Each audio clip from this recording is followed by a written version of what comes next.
Caribbean Newsline is brought to you by the Barbados Tourism Marketing Inc.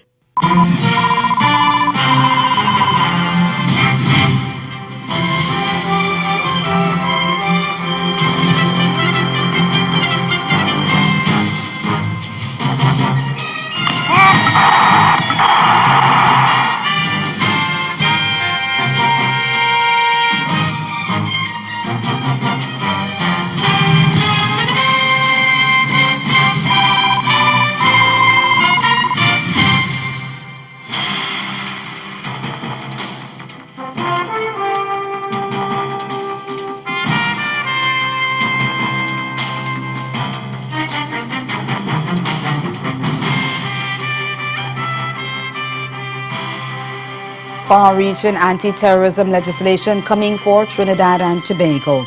Our top story in Caribbean Newsline for Thursday, February 2. From the CMC News Center in Bridgetown, I'm Nicole Best. Good evening.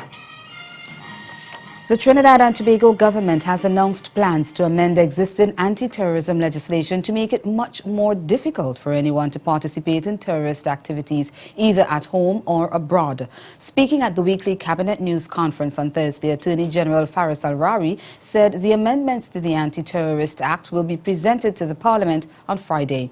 One of the highlights of the legislation will be restructuring of the financing of terrorism, and it isn't just money government will be going after. We're expanding the definition of property of funds for terrorism, and we're specifically going to include oil and other natural resources. You see, what happens is the terrorism financing is often perceived to be just in cash. In reality, there's a lot of in-kind, and other resources can be used to fund terrorist organizations. So what we did is to broaden the definition. We proposed the broadening of the definition as to the type of property that can be used. Secondly, we're expanding the definition of terrorist to include persons who contribute to the commission of a terrorist act or the financing of terrorism by individual terrorists. So what we're doing there is to broaden the aspects and the fringes of what you consider terrorists to be. If you fund it in any form or fashion, whether you are an entity or not, if you're an individual, you are going to be captured by this position. Dominica's Prime Minister Roosevelt Skerrit has given the green light to initiate legal proceedings against opposition leader Lennox Linton for alleged defamatory statements made against him. Allegations have been made about Skerrit being involved in the selling of passports under the Citizenship by Investment program and being investigated by a United States agency. Last week, the Prime Minister denied reports circulating on social media that he was under a probe following the arrest of Iranian national Ali Reza Zeba Halat Montferrat, who had once been the holder of a Dominican diplomatic passport. The government insisted that due diligence had been conducted on Montferrat and his family. In his letter to Linton, attorney Lennox Lawrence said Skerrit had noted that the opposition leader or others in his political party had either supplied falsehoods to third parties or repeated them with impunity. The letter added, and I quote, "Your smear campaign, your political stunt with the wide publication and your reckless and intentional conduct and or irresponsible behavior demands that our client institute proceedings against you." End of quote. It has been described as a betrayal of trust. The head of the Center for Investigation of Sexual Offences and Child Abuse, Enid Ross Stewart, says pastors and policemen are among the main high-profile predators of sex offences against children in Jamaica. Ross Stewart made the revelation on Wednesday in Parliament to a joint select committee that is reviewing the country's sex laws. It comes as the public spotlight remains on the church community following the recent arrest and charging of 3 pastors from the Moravian Church for alleged sexual offences. Ross Stewart says they have consistently arrested high-profile members of the society and, in particular, those from the church. However, she did not give much data on the number of cops and preachers implicated in sex offences. But the president of the Jamaica Theological Seminary says that data is necessary. Last year, Ross Stewart's office received 1,094 reports of alleged sexual intercourse involving underage persons. The opposition in Bermuda will be taking a bill to Parliament aimed at decriminalizing small amounts of marijuana. We get the details in this report from ZBM News. The opposition bill is called the Decriminalization of Cannabis Bill 2017 and is intended to show that while the PLP is tough on crime, it is also committed to examining causes of such crime. At a news conference, Shadow Attorney General Michael Scott stressing the importance of recognizing the unequal applications of the current drug laws, which he points out have disproportionate lifetime effects. The crackdown on drug crimes historically from the 70s until now has had epidemic and unjust outcomes for hundreds of black citizens, young black men in particular.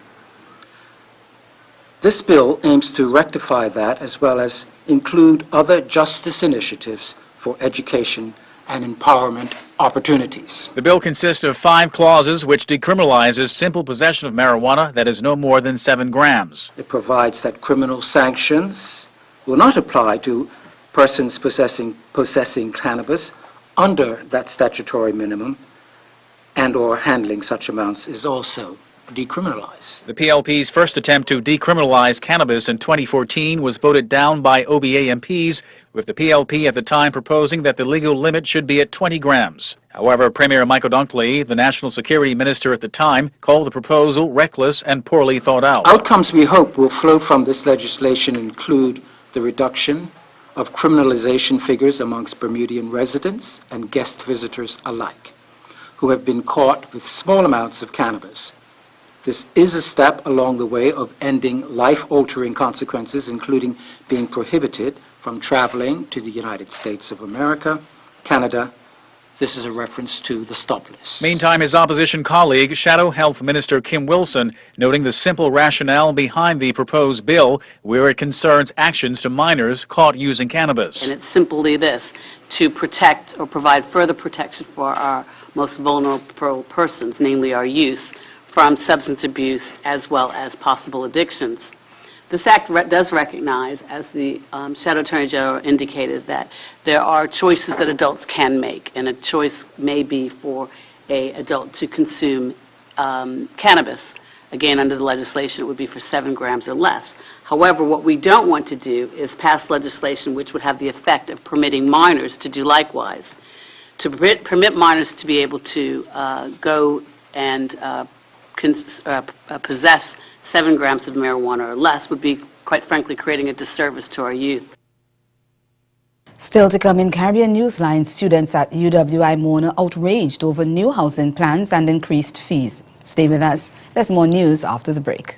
Ciao, Bella! Grab your girlfriends because we're all heading to the Concord Experience for the Girlfriends Expo and Arts Festival to experience La Dolce Vita. Yes, the sweet life. It's wine, cheese, pasta, pizza, plus the flavor and culture of Italy, while exploring the many deals from our exciting exhibitors. Saturday, February 4th and Sunday, February 5th, check out the all-new Arts Village, specialty events, seminars, the charity brunch, and the Vagina Monologues. We can't forget the fashion shows, live music, and more on the Neutrogena main stage. Get your early bird tickets now for only $20 from all TicketPal and Italia Coffee locations, or enjoy the all-inclusive VIP foodie experience for only $75. Art parties, rejuvenation, shopping, paparazzi, and good friends. It's Girlfriends Expo and Arts Festival, La Dolce Vita. Thanks to IGM, Purity Bakeries, Y103.3 FM, NCF, and Trident 10 TV. Round Hay Pharmacy now has 2 locations to fill your prescriptions promptly and efficiently. Our branch at One Accord Plaza is open daily, including Sundays and bank holidays. Also, check out our new drive-through location at Warren's Healthcare Complex in Michael, the first and only drive-through pharmacy in Barbados. For more information, call Round Hay One Accord Plaza at 421-7863 and our new drive-through branch at Warren's in Michael at 424-5574.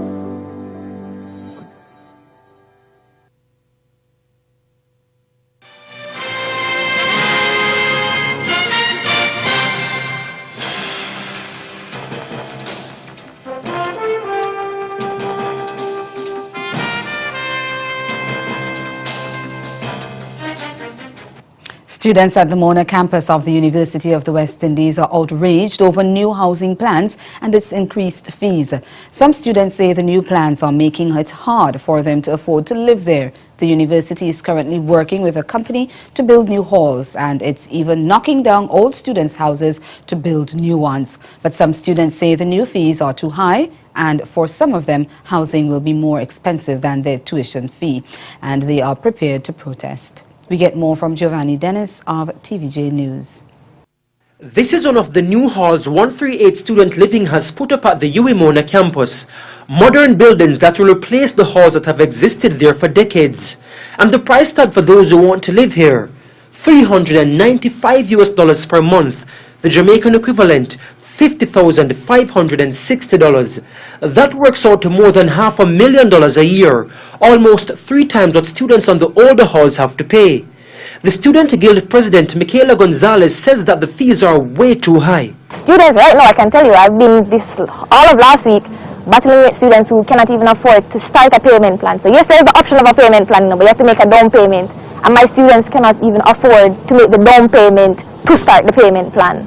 And they simply cannot afford the cost of accommodations. But the new halls weren't meant for students like Michaela, at least not according to former Deputy Principal of the University, Joseph Pereira. The original plan was for the new halls to target international students. This is very steep for anybody, much less university students. So although it was predicated when it was originally conceptualized on bringing in students from overseas who could afford it, because there were suggestions of getting in more medical students from various international sources. That has not materialized. Hence, what has happened is that now perhaps there are more rooms built and contracted by the university than can be filled. So there is a challenge there.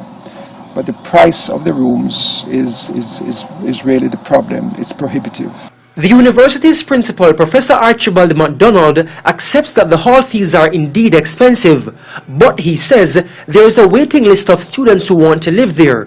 He also says, what we're doing is developing an alternative funding arrangement for tertiary education in Jamaica and hopefully the Caribbean that will benefit the people, the Jamaican people. Especially, strangely enough, yes, it is capitalism. I say to my colleagues, this is capitalism in action. Clearly, you're saying to me that the students who don't have the money and the students who are not rich do not deserve a chance at a university opportunity. But although students are already struggling to meet the demand of paying for traditional hall fees, the university is moving to replace most traditional halls with the new 138 student structures. Barbados investors have been told that the U.S. Foreign Account Tax Compliance Act, FATCA, will not go away under the Donald Trump regime, at least not anytime soon. Under FATCA, foreign financial institutions are required to report to the U.S. Internal Revenue Service all accounts held by American citizens or companies. At a breakfast meeting on Thursday, Managing Director of Deloitte and Global FATCA tax leader Denise Hinsky dismissed rumors that the act could be repealed by the new president. She said the repealing of the act depends on the amount of political pressure being brought to bear. When you talk to Treasury and IRS, they are pretty vocal about the fact that they think the U.S. should participate in this. And it would not get rid of FATCA. FATCA's got a different intention. It's looking for these U.S. people in that broader definition. But they really think that it's important that they also participate in this. Congress may not think so. President Trump may not think so. When I get, asked, what is my guesstimate? I don't think you're going to see the U.S. participate in CRS maybe 5 to 10 years would be my guess. And it's going to depend really on, how much pressure is put on them, both politically from other countries as well as the pain, in terms of being a non-participating jurisdiction. That is ultimately what will make, kind of push whether they comply or not. But St. Lucians are now paying less value-added tax. Prime Minister Alan Chastanet says his administration is keeping a key campaign promise to the electorate by reducing VAT from 15 to 12.5%. Rehani Isidore of HTS News Force has the details. From a pre-election United Workers' Party campaign promise to a reality now felt by St. Lucian consumers. Standard value-added taxes are down by 2.5 percentage points from 15 to 12.5% nationally. Critics contend that the VAT debate and the UWP's proposal for incremental reductions and an eventual elimination contributed to the 2016 June 6 election swing away from the St. Lucia Labour Party. The lower VAT rate took effect on February 1, 2017. Newsforce captured reaction on the tax cut from key stakeholders. Joseph Alexander is Executive Director of the St. Lucia Employers Federation. The mood on the ground is elation. People are very happy in that they could see that it's going to be a reduction in the price of goods. Note, we may not see the reduction immediately, right? Because there are people with goods who have paid their 15% VAT. But we expect in short order to see a general reduction. According to the Federation, businesses and consumers will be the direct beneficiaries of the Alan Chasney-led shift in fiscal policy. It will put more money in the pockets of consumers, and this we expect to be reflected in sales to our various members. The 2.5% reduction reportedly amounts to an estimated $52 million in revenue foregone by the government, still grappling with mounting debt and a gaping fiscal deficit. The Finance Ministry, led by Prime Minister Chasney and Dr. Eubaldus Raymond, expect the $52 million to trickle down to consumers, boosting their spending power. As the new era of a 12.5% VAT rate begins, local businesses are cautiously optimistic. And I don't expect to see a change immediately. I don't think this reduction to 2.5% is going to make a big impact initially. I think a lot of businesses, it's gonna take some time for it to settle in, because I think most businesses don't really reduce their prices, and that's what we need to see, a reduction in prices. And that's because it's a lot of work, first of all, and there's hardly a difference in price, a few cents. Despite speculation about a review of the VAT-exempt and zero-rated items list, the Finance Ministry is adamant that for now, there will be no changes. And ahead in Newsline Sport, Leeward Islands Hurricanes chasing a fourth straight win in the Regional Super 50. Stay with us. There's sport around the corner. Make your special event in Barbados a memorable one. Let Pangrove Elegant Events transform the concept of your dreams into a magical reality. We provide everything you need for your event, from the understated to the stately. Our team can reimagine your indoor or outdoor space, or explore the scenic, lush gardenscape of our event venue at Sugarland Gardens. Celebrate life's milestones with Pangrove Elegant Events and Sugarland Gardens, and experience the elegant side of Barbados. Ciao, Bella! Grab your girlfriends because we're all heading to the Concord Experience for the Girlfriends Expo and Arts Festival to experience La Dolce Vita. Yes, the sweet life. It's wine, cheese, pasta, pizza, plus the flavor and culture of Italy, while exploring the many deals from our exciting exhibitors. Saturday, February 4th and Sunday, February 5th, check out the all-new Arts Village, specialty events, seminars, the charity brunch, and the Vagina Monologues. We can't forget the fashion shows, live music, and more on the Neutrogena main stage. Get your early bird tickets now for only $20 from all TicketPal and Italia Coffee locations, or enjoy the all-inclusive VIP foodie experience for only $75. Art parties, rejuvenation, shopping, paparazzi, and good friends. It's Girlfriends Expo and Arts Festival, La Dolce Vita. Thanks to IGM, Purity Bakeries, Y103.3 FM, NCF, and Trident 10 TV.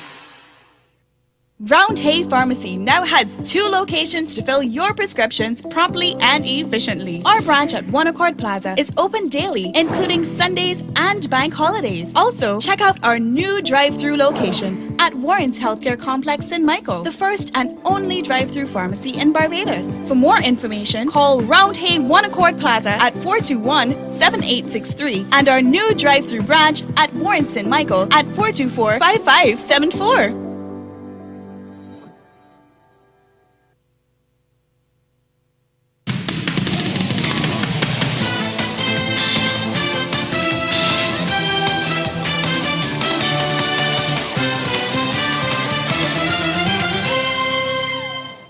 Leeward Islands Hurricanes will be looking for a fourth straight victory as action in the regional Super 50 is underway in Antigua.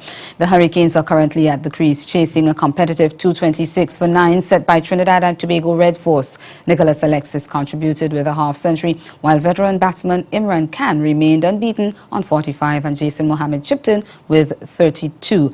Left-arm spinner Jason Campbell was the pick of the bowlers for the Hurricanes. He had figures of 5 for 37. The Leeward Islands are currently on top of Group A, on 14 points, while Red Force are trailing behind on 9.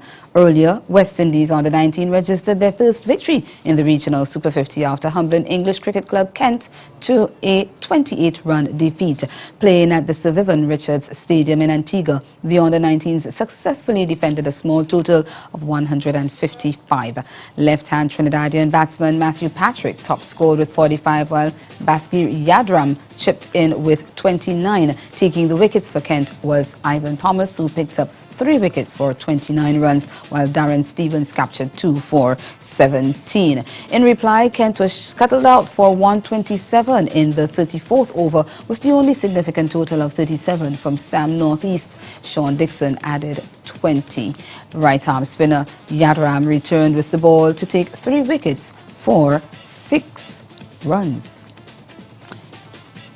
And a dominant Barbados pride flexed their muscles as they blitzed combined campuses and colleges by 200 runs Wednesday night to remain unbeaten in the regional Super 50. Behind Test batsman Roston Chase's top score of 76, the hosts stormed to 294 all out of their 50 overs at Kensington Oval before left-arm spinner Suleiman Ben spun a web around Marooners to send them tumbling for a meager 94 all out of 36.2 overs. Opting to bat first, Pride's innings revolved around Chase's enterprise, but opener Craig Brathwaite stroked 44, left-hander Jonathan Carter 40, and opener Anthony Aline 39 to lend support.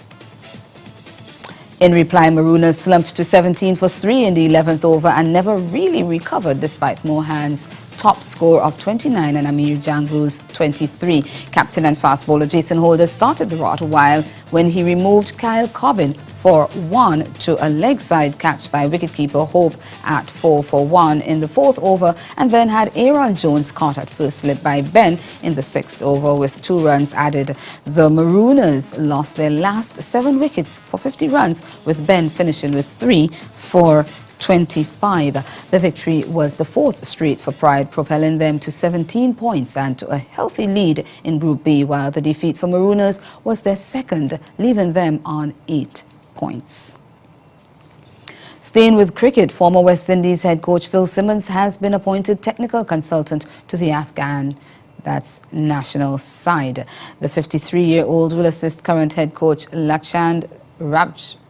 A statement from the management of the Afghanistan Cricket Board said it considered Simmons' appointment a valuable step in the players' development. Simmons was sacked as Windies coach last September.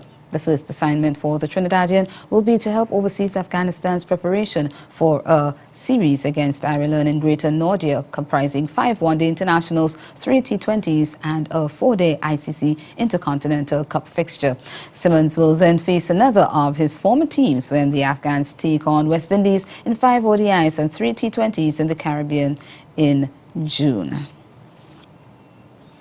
Switching to football now, Levi's Stadium in California has been named to host the final of July's CONCACAF Gold Cup. The venue in Santa Clara will be one of 14 locations across 13 cities to host matches in the biennial July 7 to 26 tournament.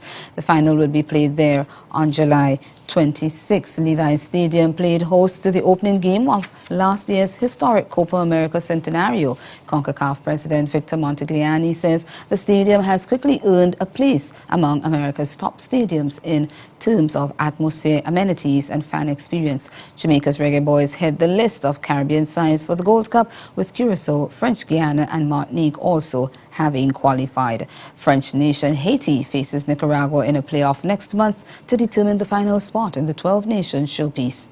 2 years ago, Jamaica was good enough to reach the final of the competition before losing to champions Mexico.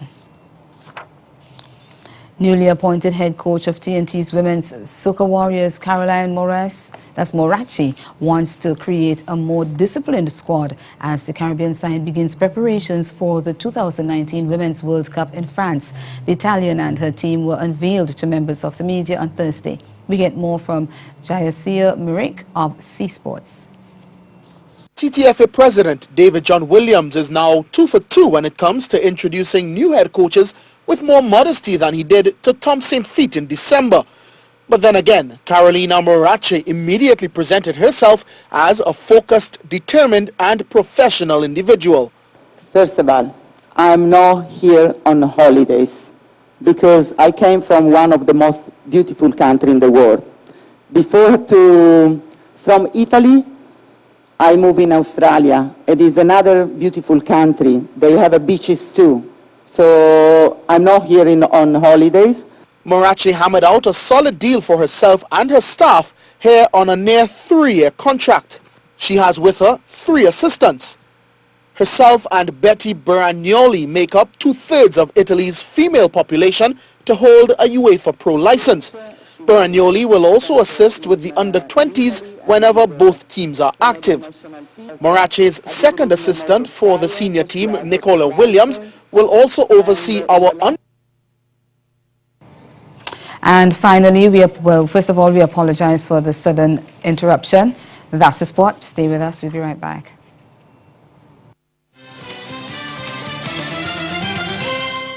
Caribbean Newsline is brought to you by the Barbados Tourism Marketing Inc.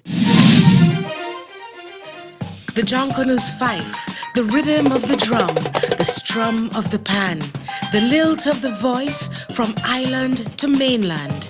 All pigments and tones, old and young, his and hers, all we are one. You, we, me.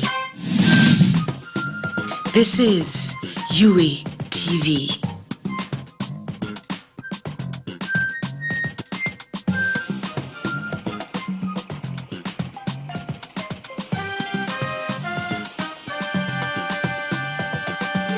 Grow your business or promote your event through the services offered by the Caribbean Media Corporation and CaribVision. Our distribution provides a platform on cable, terrestrial television, and websites. We cover carnivals and events from across the region. We can bring your event live and alive to the world. For music makers, program producers, businesses, we can expand your reach to in excess of 2 million households daily. Our other services include news updates to enhance your media products, studio space for program and development. We can facilitate the launch of new products and services and training.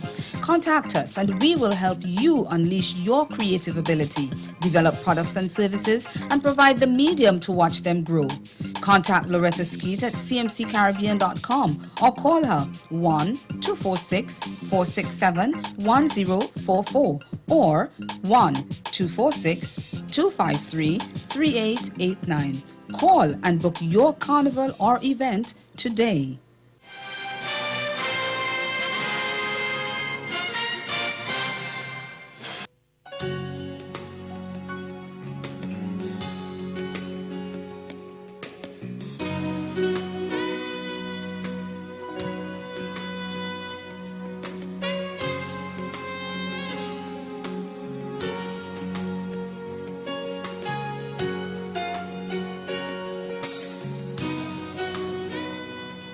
Again, the major developments of this day: far-reaching anti-terrorism legislation coming for Trinidad and Tobago.